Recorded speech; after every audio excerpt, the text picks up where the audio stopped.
Hello, എല്ലാവർക്കും സുഖമല്ലേ? ഇന്ന് നമുക്ക് ഇച്ചിരി ചീനി വേവിക്കാമേ. ചീനി ഒരു ചരുവത്തിലെടുത്തിട്ടുണ്ട്.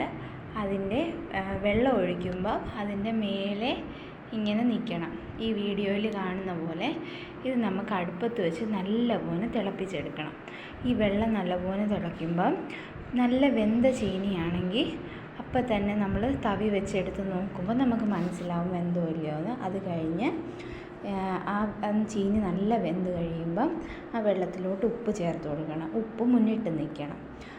എന്നിട്ട് നമുക്കത് ഊറ്റി വെക്കണം. അത് കഴിഞ്ഞ് ഒരു മുറി തേങ്ങ, വെളുത്തുള്ളി, കറിവേപ്പില, പിന്നെ കാന്താരി മുളക്, പിന്നെ ജീരകം, മഞ്ഞൾപ്പൊടി ഇത് ചതച്ചെടുക്കണം. കാന്താരി മുളകിന് പകരം പച്ചമുളക് എടുത്താലും മതി. അത് കഴിഞ്ഞ് ഈ അരപ്പ് നമ്മൾ ഊറ്റി വെച്ച ചീനിക്കകത്ത് ചേർത്ത് ഒന്ന് അടച്ച് വെച്ച് ഒന്ന് ആവി കയറണം.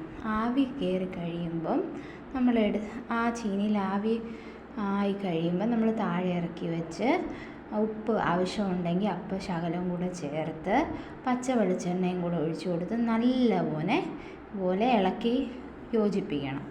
ഇളക്കി നല്ലപോലെ കുത്തി യോജിപ്പിച്ച് കഴിയുമ്പം നമ്മുടെ ചീനി റെഡിയാണ്. വെന്ത ചീനി മീൻ കറി, ചിക്കൻ കറിയുടെ കൂടെയൊക്കെ കഴിക്കാൻ നല്ലതാണ്.